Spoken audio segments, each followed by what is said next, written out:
আশিকি রসুল ও হুসাইনি মুসলমানদের প্রতি আমার অন্তরের অন্তঃস্থল হতে তিনাদেরকে আমি সালাম জানাচ্ছি। আসসালামু আলাইকুম ওয়া রাহমাতুল্লাহি ওয়া বারাকাতুহু। বর্তমানে কিছু হুজুর রয়েছেন, তেনারা মুখেই বলে যে আমরা কোরআন মানি কোরআন, কিন্তু কোরআনের তারা কিছু মানে এবং কিছু মানে না। অধিকাংশই তেনারা মানেন না, কারণ তেনারা শরীয়ত নিয়ে পড়ে থাকেন। কারণ শরীয়তের আয়াত হচ্ছে 500 কতটা, 600 নয়, আর বাকি 6000 তরিকত মারফতে আয়াত আছে। তারা কিসের আলেম হলো? আলেমটা কিসের? কোরআন বলছে লিকুল্লি জাআলনা মিনকুম শিরআতাও ওয়া মিনহাজ, সূরা মায়দা আয়াত নম্বর 48। আমি তোমাদেরকে দুটি পথ দিয়েছি, দুটি পথকে তোমাদেরকে মেনে চলতে হবে। একটা হচ্ছে শরীয়তের পথ, একটা মিনহাজ অর্থাৎ খাস পথ, যেটা তরিকতের পথ বা মারিফতের পথ বলা হয়েছে। তাহলে এরা বলে যে আমরা আলেম। এরা আলেম না জালেম জানি না, হয়তো যেসব হুজুরা হয়তো বলেন যে না আপনারাই হয়তো বড় জালেম, হতেও পারে, কিন্তু আল্লাহ পাক রব্বুল আলামিন সেই সম্বন্ধে ভালো বিচার করতে পারেন, আর করবেন কিয়ামত মাঠে একদিন। কে আলেম, কে জালেম, কে ফাসেক, কে মুনাফিক, তিনার গোচরে সবই আছেন। তবে কোরআন যদি তিনারা মানেন, তাহলে এমন কিছু কোরআনে আয়াত আছে সেইগুলোর প্রতি তারা অবজ্ঞা, তাচ্ছিল্য, অনীহা প্রকাশ করেন। বর্তমানে কিছু ইসলামী বড় বড় স্কলার রয়েছেন, তিনারা বলেন যে লোক মারা গেছে সে লোকের কোনো পাওয়ার থাকে না। আবার বলেন আমার হাত তুলুন তো, জিন্দা মানুষের কাছে গিয়ে কিছু লাভ পাবেন না কবরে যারা মারা গেছে যে শুয়ে আছে তাদের কাছে কি লাভ পাবেন? এই যে বর্তমান যুগে আলেমদের চরিত্র, তারা কোরআন পড়ে না, সে আলেম ভালো করে জানে এ ফাঁকা মাঠে গোল দেয়। তারা জানে যে এই সমাজে অধিকাংশ লোক কোরআন বুঝে না, তার জন্য এইসব কথাবার্তা তেনারা তুলে ধরেন। যে এমনও বলে যে ইরানের মধ্যে বাগদাদ শরীফ আছে, সেখানে শোনা যায় কি না বরফি আব্দুল কাদের জিলানী রহমতুল্লাহ শুয়ে আছেন, তিনি জীবিত আছেন।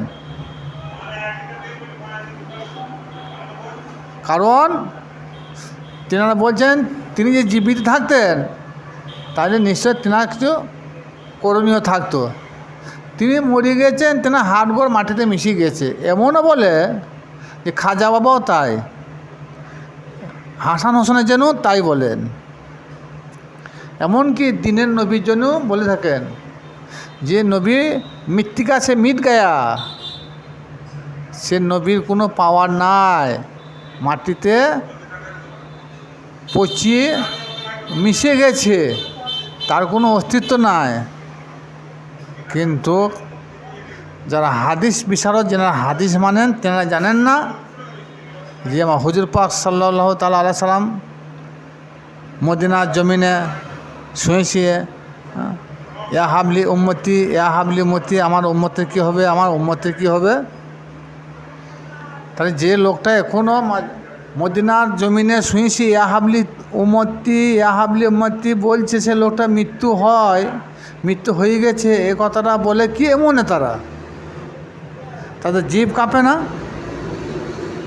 কোরআন বলছে, কি বলছে? ওয়ালা তাকুলু লিমা ইউকতালু ফি সাবিলিল্লাহি আমওয়াত বাল ইয়াউ ওয়ালাকিন লা তাশউরুন, সূরা বাকারা 154 নম্বর আয়াত। এই আয়াতে আল্লাহ বলেন তোমরা তাহাদেরকে কখনো মৃত্যু বলেও না, যারা আমার রাস্তায় শহীদ হয়েছে, জীবন দিয়েছে, আমি আল্লাহ বলছি তারা জীবিত আছে। তারা কেমন জীবিত আছে তোমরা জানার চেষ্টা করিও না। আমি আল্লাহ পাক কালামুল্লাহ শপথ দিলাম, যারা আল্লাহর ওয়াস্তে আল্লাহর পথে যারা জিহাদ করে মৃত্যুবরণ করেছেন তাদেরকে তোমরা মৃত্যু বলিও না। এইখানে আল্লাহর পথে বলতে কি বোঝানো হচ্ছে? আল্লাহর পথে বলতে গেলে আল্লাহর পথ এখানে দ্বীন ইসলামের পথ। দ্বীন ইসলামকে প্রচার করতে গিয়ে যারা শহীদ হয়ে গেছে, এখানে সেই কথাটা বলা হয়েছে।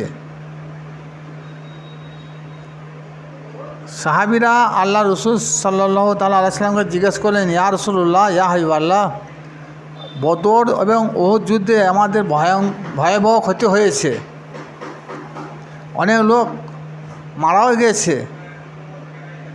এরপরে হায়াতের জিন্দেগিতে আমাদের এর থেকেও আরও কোনো জিহাদের সম্মুখীন হতে হবে? নবী পাক সাল্লাল্লাহু তাআলা আলাইহি সাল্লাম এই কথার পরিপ্রেক্ষিতে সাহাবীদের বললেন, হে আমার সাহাবীরা, তোমরা শোনো, বদর যুদ্ধ, উহুদ যুদ্ধ, হুনাইনের যুদ্ধ, তাবুক যুদ্ধ, খন্দকের যুদ্ধ, যত কিছু যুদ্ধ থাক না কেন যা ঘটেছে, যারা মারা গেছে, এই যুদ্ধ হচ্ছে জিহাদে সাগিরা। এরপরও আর একটা জিহাদ আছে, সেটা খুব ভয়ঙ্কর জিহাদ, সেটা হচ্ছে জিহাদে আকবার। সাহাবীরা আশ্চর্য হয়ে গেলেন, ইয়া রাসূলুল্লাহ, বদর যুদ্ধে, উহুদ যুদ্ধে আমাদের ভয়ঙ্কর ক্ষয়ক্ষতি হলো, এরপরেও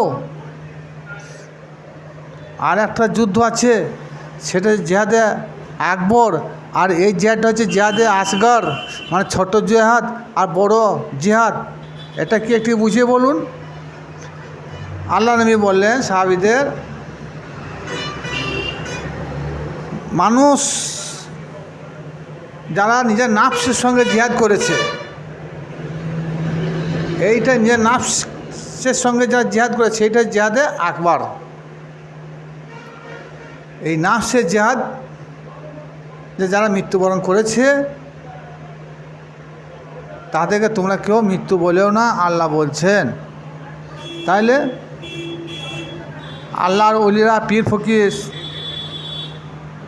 সাধু দরবেশ, মুমিন মুত্তাকিন, এনারা কিন্তু জিহাদে আকবরের সঙ্গে লড়াই করেছে।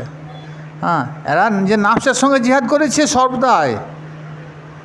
কারণ এনাদের মধ্যে যারা আল্লাহর ওলি হয়, যারা পীর মাশায়েখ হয়, যারা মুমিন মুত্তাকিন হন, তেনারা দেহের মধ্যে কামনা, বাসনা, আশা, আকাঙ্ক্ষা, লোভ, লালসা, হিংসা, নিন্দা, পরচর্চা, পরনিন্দা, যত রকমের মন্দ কাজ, যত রকম শয়তানি কাজ তিনাদের মধ্যে ছিল না বা থাকতে পারে না। আর যদি থাকে তাহলে তিনি ওই জায়গায় পৌঁছাইতে পারবেন না। আল্লাহর ওলি হতে গেলে সত্য আমিত্ব বিসর্জন করতে হবে। অনেকে বলে থাকেন যে আলেম হতে হবে, নামাজ পড়তে হবে, এসব চলে না। আল্লাহর ওলি হতে হলে প্রথম শর্ত হচ্ছে নিজের আমিত্ব বিসর্জন করে নিজের লোভ, লালস, কাম, ক্রোধ, মদ, মাহা, মাৎসর্য দেহের মধ্যে 6টা রিপুকে বিসর্জন দিতে হবে। আর দেহের মধ্যে 6টা রিপু যখন বিসর্জন দিবেন তখন কী হবে? তখন আপনি খান্নাস মুক্ত হবেন। আর খান্নাস মুক্ত যখন হয়ে যাবেন তখনই আপনি একজন প্রকৃত আল্লাহর ওলি হয়ে যাবেন। আর যখনই আপনি খান্নাস মুক্ত হয়ে যাবেন না, তখনই আর সুফিবাদে মত অনুযায়ী তখন এই দুনিয়াদারি শরীয়তের ইবাদত আপনার করলেও হবে, না করলেও হবে। কারণ তেনারা বাঁকাবিলায় তখন পৌঁছে যান। আর বাঁকাবিলায় পৌঁছে গেলে তেনারা আর এই শরীয়তের ইবাদতবন্দি, লোক দেখানো ইবাদতবন্দিকে প্রয়োজন হয় না। তেনারা ইবাদত করেন, কিন্তু আমরা লোক দেখানো যে ইবাদত করি এরকম ইবাদত নয়। তেনারা সালাত করেন, কিন্তু আমরা যে সালাত করি ওই সালাত নয়। যে সালাতে আল্লাহ দিদার হয়, যে সালাতে আল্লাহ নৈকট্য লাভ করা যায়, যে সালাতে আল্লাহ দর্শন হয়, যে সালাতে আল্লাহ মিরাজ হয়, সেই সালাত আদায় করুন। আর সেই সালাতটার নাম হবে দাইমি সালাত, আকিমি সালাত নয়। এরপরে আল্লাহ রাব্বুল আলামিন আবার কী বলছেন, সূরা আলী ইমরানে 169 নম্বর আয়াতে কী বলছেন, বিসমিল্লাহির রহমানির রহিম, ওয়ালা তাহসাবানাল্লাযীনা কুতিলু ফি সাবিলিল্লাহি আমওয়াত বাল আহইয়াউ ইনদা রাব্বিহিম ইউরজাকুন। যারা, এখানে আল্লাহ বলছেন যারা আল্লাহর পথে আমার ওয়াস্তে, যারা নিহত হয়েছে তাদেরকে তোমরা কেহ মৃত্যু বলিও না, তারা জীবিত। তারা কেমন জীবিত তোমরা জানার চেষ্টা করিও না, তারা জীবিত আছে। আমি আল্লাহ বলছি তারা জীবিত। আমি আল্লাহ পাক রব্বুল আলামিন তিনাদের রব, তিনাদেরকে আমি রুজি প্রদান করে থাকি। তাহলে যারা মারা যায় তারা কি আর খাবার ভক্ষণ করতে পারে? আল্লাহ বলছে আমি তাদেরকে রুজি দান করি, তারা তাই রুজিতে ভক্ষণ করে। আর বর্তমান এক ধরনের হুজুর আছেন যে যারা মারা গিয়েছে তাদের কোনো ক্ষমতা নয়, তারা প্রচুর দুর্গন্ধ হয়ে তাদের হাড় মাটিতে মিশে গিয়েছে। এই হুজুররা বলে আমরা, কে বলে কোরআন হাফেজ, কে বলে আমরা কোরআন বিশারদ, বিভিন্ন ধরনের ফতোয়া দিয়ে থাকেন। আমরা অবশ্য হাফেজ নয়, কারিও নয়, মুফতিও নয়। তবে কোরআনে আল্লাহ কোথায় কখন কি বলেছে সেটা মানুষ কাছে তুলে ধরছি। কারণ এমন কিছু আলেম রয়েছে যে তারা শক্ত জায়গায় থাকে না, অথচ মানুষের পেছনে লাগতে তারা ছাড়ে না। যে আল্লাহ পাক রব্বুল আলামিন যে আল্লাহর ওলিদের সম্পর্কে তিনি বলেছেন তাদেরকে মৃত্যু বলিও না, তারা জীবিত আছে, আমি তাদেরকে সাহায্য করে। আর বর্তমান হুজুরা বলছেন তেনারা মরে গেছে, তেনাদের কোনো পাওয়ার নাই, তেনাদের কোনো ক্ষমতা নাই। এমনকি হুজুর পাকের জন্য বলছে হুজুর পাকের যদি ক্ষমতা থাকতো তা তার পেয়ারা নাতি হাসান হোসেন আলাইহিস সালাম একজনা বিষ খেয়ে মারা গেল, একজনা কারবালা প্রান্তর মাঠে মারা গেল, তাহলে সেখান থেকে তিনি যে জীবিত থাকলেন তো বাঁচাইতে পারল না কেন? এগুলো সব ঠিক আছে কুপুরি কালাম। তারা আল্লাহর কালামকে তারা বিশ্বাসই করে না। আল্লাহ বলছে সূরা ইউনূস ৬২ নম্বর আয়াত,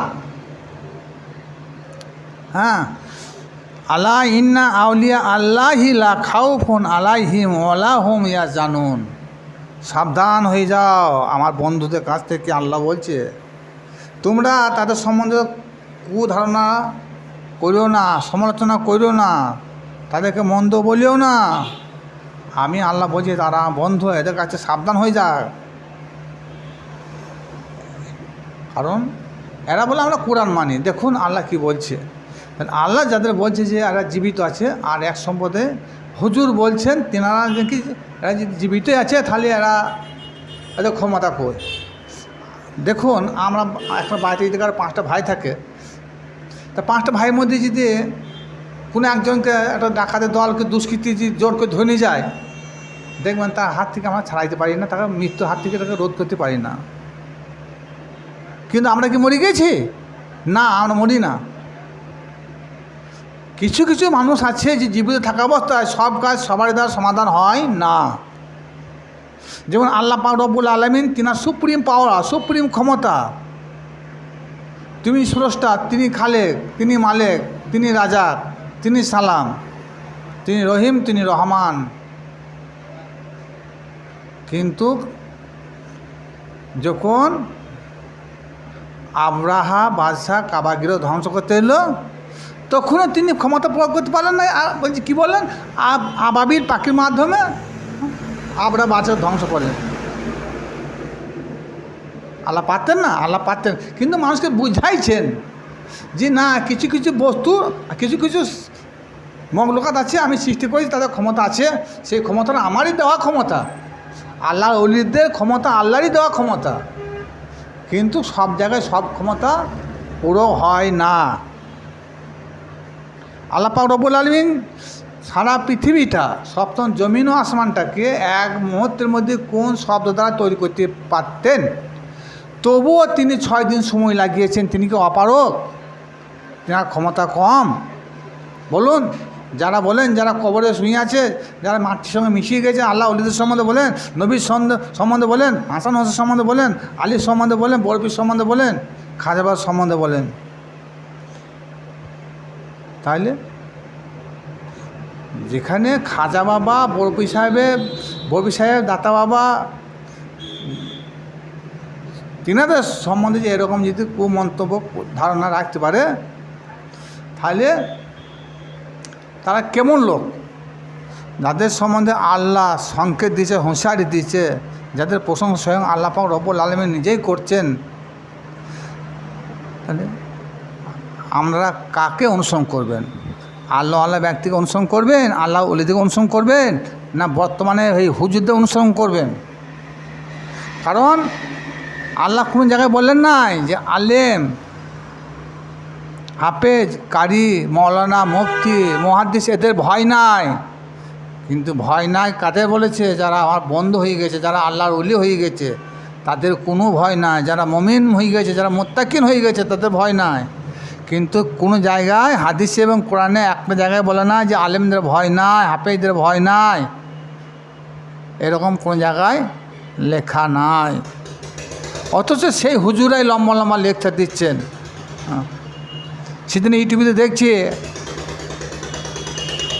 একজন বক্তা বলছেন যে হাসান হোসেনের যেভাবে মারা গেল, আল্লাহ নবী যদি পাওয়ার থাকতো মরার পরেও, তাহলে তিনি তো মদিনার জমিনে শুয়ে হাত বাড়িয়ে তিনি রক্ষা করতে পারতেন। আর লোকে কী বলছেন? সবাই হ্যাঁ বলছে। তারা সেরকম শ্রোতা, আর যেরকম বক্তা সেরকম শ্রোতা। কারণ আল্লাহর ওলিদের সম্বন্ধে এই ধরনের কথা বলা চরম বেয়াদবি। এমনকি তারা দিনের নবীকেও ছোট করছেন। যে ঈসা নবীকে তৈরি না করলে, যে হুজুর পাক সাল্লাল্লাহু তাআলা আলাইহি সাল্লামকে তৈরি না করলে ঈসা আলাইহিস সালামকে আল্লাহ পাক রব্বুল আলামিন তৈরি করতেন না। সেই ঈসা আলাইহিস সালামকে আল্লাহ পাক রব্বুল আলামিন এমন একটা পাওয়ার দিয়েছেন যে মুর্দাকে জিন্দা করা। অথচ আল্লাহ বলেন যে আমি আদম থেকে ঈসা আলাইহিস সালাম পর্যন্ত সমস্ত নবীকে একটা করে পাওয়ার দিচ্ছি, হিকমত দিচ্ছি, মজেজা দিয়েছি। আর সেই সমস্ত মজেজা হিকমতকে একত্রিত করে পুঁটুলি বেঁধে আমার হুজুর পাক সাল্লাল্লাহু তাআলা আলাইহি সাল্লামকে আল্লাহ পাক রব্বুল আলামিন তিনি উপহার দিয়েছেন। সুতরাং তিনি মুর্দাকে জিন্দাও করতে পারেন। এখানে আশ্চর্য কিছু নয়। তাহলে এরাই বলে আমরা কোরআন বুঝি। দেখুন, কারণ এরা নামের বলে আমরা রসুলের প্রেমিক, কিন্তু এরা যে রসুল প্রেমিক হতো, তাহলে রসুল আমাদের বড় ভাই এরকম বলতো না। রসুল আমাদের মতো একজন মানুষ এরকম বলতো না। রসুল মাটিতে মিশিয়ে গেছে এরকম বলতো না। রসুল মারা গেছে এরকম কথা বলতো না। আরে ব্রাদার, রসুল যদি মারা যায় তা কোনো মখলুকাত বেঁচে থাকবে না, একটা ইনসান বেঁচে থাকতে পারে না। কারণ প্রত্যেকটা মুমিনের জান হচ্ছে হুজুর পাক সাল্লাল্লাহু তাআলা আলাইহি সাল্লাম। কোরআন বলছে আল্লাহ আন্না ফিকুম রাসূলুল্লাহ, আমার রসুল তোমাদের মধ্যে সর্বদাই বিরাজমান। রসুল যখন আমার চলে যাবে, যখন বিদায় নিবে, তখন আমি জীবিত থাকবো না মুর্দা হব? আমি আর জীবিত থাকতে পারি না, তখন আমি মুর্দা হয়ে যাব। ভিডিও বড় করলাম না, যেটা বলেছি এখান থেকে বোঝার চেষ্টা করবেন। আল্লাহ ওলিদের পাওয়ার নিয়ে কেউ দুশ্মনী করবেন না। আল্লাহর ওলিদের পাওয়ার স্বয়ং আল্লাহ পাক রব্বুল আলামিন তিনি নিজেই বাড়িয়েছেন। ভিডিওটা দেখার পর ভালো লাগলে শেয়ার ও লাইক করবেন। আসসালামু আলাইকুম।